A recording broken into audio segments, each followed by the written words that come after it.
يا أيها الذين آمنوا لا تلهكم أموالكم ولا أولادكم عن ذكر الله ومن يفعل ذلك فأولئك هم الخاسرون. Seorang muslim harusnya memuliakan hari Jumat ini. Jumat punya banyak sekali keutamaan. Banyak sekali keutamaan. Di antaranya kata Nabi SAW, sesungguhnya Adam diciptakan di hari Jumat. Ya. Dan juga kalau tidak salah dia diturunkan di bumi hari Jumat dan meninggal pada hari Jumat. Dan tidak akan terjadi kiamat kecuali pada hari Jumat. Riwayat lain mengatakan kalau tiba Jumat, maka seluruh hewan-hewan menengadahkan kepala mereka ke langit sambil menunggu apakah sangkakala akan ditiup atau tidak. Kalau mereka melihat sampai terbit matahari tidak ditiup sangkakala, berarti kiamat tidak terjadi. Ya, karena memang Jumat itu hari yang Allah tentukan khusus dipilih sebagai hari yang mulia bagi umat Muhammad SAW sekaligus juga sebagai penentu hari kiamat. Dan Jumat ini dianjurkan sekali setiap muslim menjadikannya sebagai hari raya, berarti hari kegembiraan. Menggunakan pakaian yang bagus, menyiapkan makanan yang enak, ya, beribadah yang lebih bagus dari hari-hari yang lainnya. Makanya Nabi SAW mengatakan antara Jumat ke Jumat yang setelahnya, pembersihan dosa di antara keduanya. Jumat yang dijadikan tolok ukur gitu. Dan kita tahu juga keutamaan banyak sekali tentang orang, atau terutama kaum laki-laki yang pergi sholat Jumat. Gitu. Siapa yang bersuci di rumahnya dengan sebersih-bersihnya, mandi yang bersih, kemudian dia menggunakan pakaian terbaiknya, kemudian dia menggunakan wangi-wangi yang terbaik yang dia miliki, kemudian dia menyisir rambutnya dengan rapi. Riwayat lain dia menggunakan minyak untuk menyisir rambutnya dengan rapi. Kemudian dia pergi ke masjid, lalu dia sholat yang diperintahkan, maksudnya tahiyat masjid. Kemudian dia tidak memisahkan antara dua orang yang sudah duduk. Jadi kalau memang sudah penuh saf, ya dia saf belakang. Kemudian dia mendengarkan khutbah yang disampaikan, lalu dia sholat Jumat kecuali dibersihkan dosa-dosanya yang lalu. Jadi pembersihan dosa diberikan oleh Allah SWT pada hari Jumat itu. Ya. Maka sangat baik tentunya kalau orang menggunakan hari-hari ini sebagai hari libur. Sebagai hari liburnya, kalau misalnya orang punya perusahaan segala macam, itu sangat bagus kalau dia pilih. Misalnya kalau Sabtu Ahad diganti Kamis sama Jumat misalnya, ya. Dan itu satu hal yang baik. Atau hari Jumat itu diberikanlah kelebihan-kelebihan, mungkin memberikan makan ya, kepada para pegawai atau apa sajalah. Mungkin itu adalah termasuk hal yang positif untuk merayakan hari Jumat itu. Dan tentu keutamaan hari Jumat sangat banyak, tapi ini diantaranya. Kemudian makna daripada sebelum Yahudi dan Nasrani, karena ada hadis Nabi SAW mengatakan sesungguhnya Yahudi memilih hari Sabtu sebagai hari raya mereka dan Nasrani memilih hari Ahad sebagai hari raya mereka, dan aku diberikan petunjuk untuk memilih hari Jumat. Jadi makna sebelum kalian, maksudnya sebelum kalian dipilihkan Jumat oleh Allah, mereka sudah milih duluan. Yahudi minta Sabtu, Nasrani minta Ahad, seperti itulah. Oleh karena itu sabda Nabi SAW tadi, Yahudi memilih Sabtu, Nasrani Ahad, dan aku diberi petunjuk untuk memilih hari Jumat.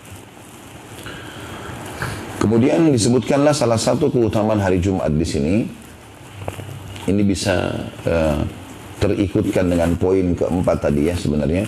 Di dalamnya terdapat satu waktu yang bila seorang hamba memohon kebaikan kepada Allah di dalamnya, maka dia Allah pasti mengabulkan permohonannya. Jadi maksudnya di Jumat itu ada Allah khususkan di mana pasti diijabah doa. Tentu di sini teman-teman cukup banyak riwayat, tapi di antara riwayat yang menjelaskan adalah hari Jumat, hari yang diijabah doa. Itu ada sebuah hadis. Berarti menandakan sepanjang hari Jumat diijabah doa.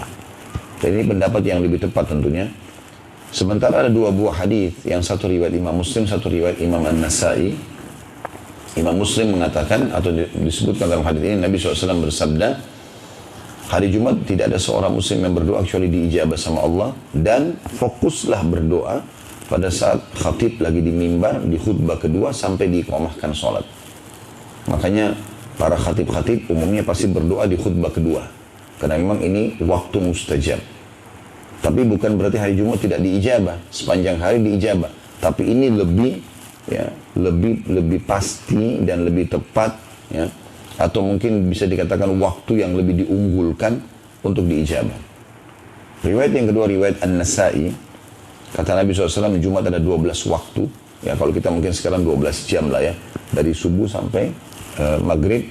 Tidak ada seorang muslim yang berdoa di waktu-waktu itu kecuali diijabah sama Allah. Maksudnya sepanjang Jumat itu.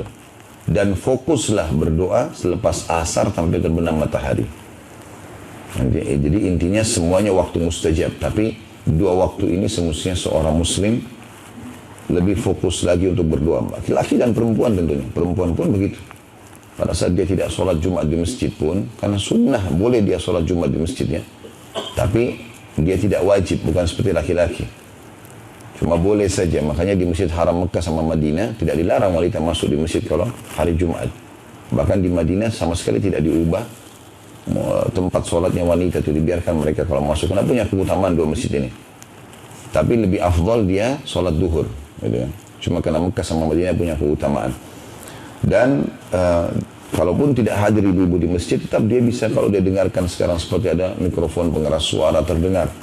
Pokoknya dari khutbah kedua, ya, mulai masuk khatib duduk lalu berdiri khutbah kedua sampai iqamah salat, ini waktu mustajab. Kemudian juga habis asar sampai terbenam matahari.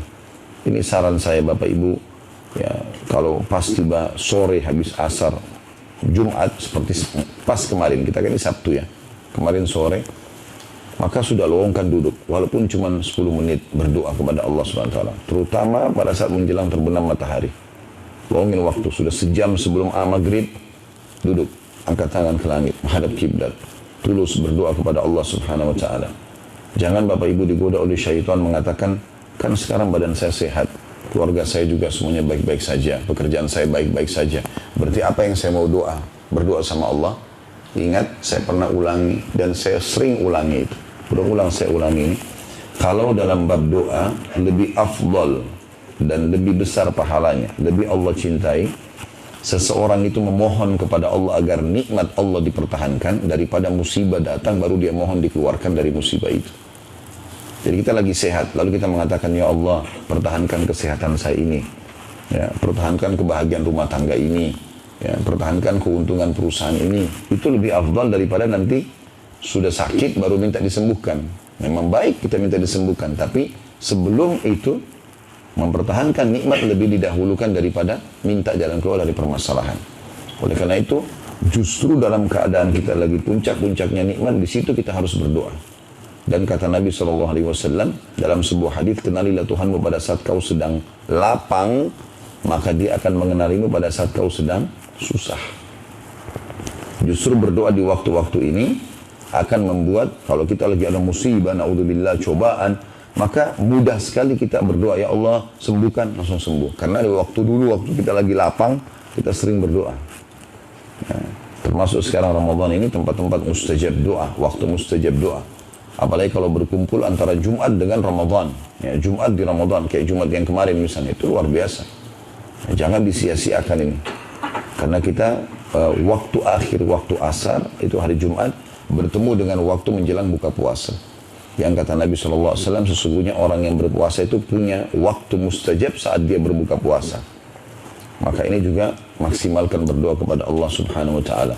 Mohon selalu agar dimasukkan ke dalam surga, diselamatkan dari api neraka. Di Ramadan ini ada pembebasan dari api neraka. Kata Nabi SAW, sesungguhnya di Ramadan ini ada pembebasan Allah Subhanahu Wa Taala hamba-hamba tertentu dari api neraka. Ya, dan itu terjadi di setiap malamnya. Pembebasan artinya kata ulama atau utaqa minan nar, bahasa Arabnya, itu berarti dia akan dihapus namanya secara abadi dari neraka. Artinya kata sebagian ulama, setelah kalau Allah ijabah dia di Ramadan dimasukkan dalam orang yang dihapus dari api neraka, setelah Ramadan dia tidak akan buat dosa lagi. Allah jaga dia. Sudah menjadi ahli surga tentunya. Seperti itu.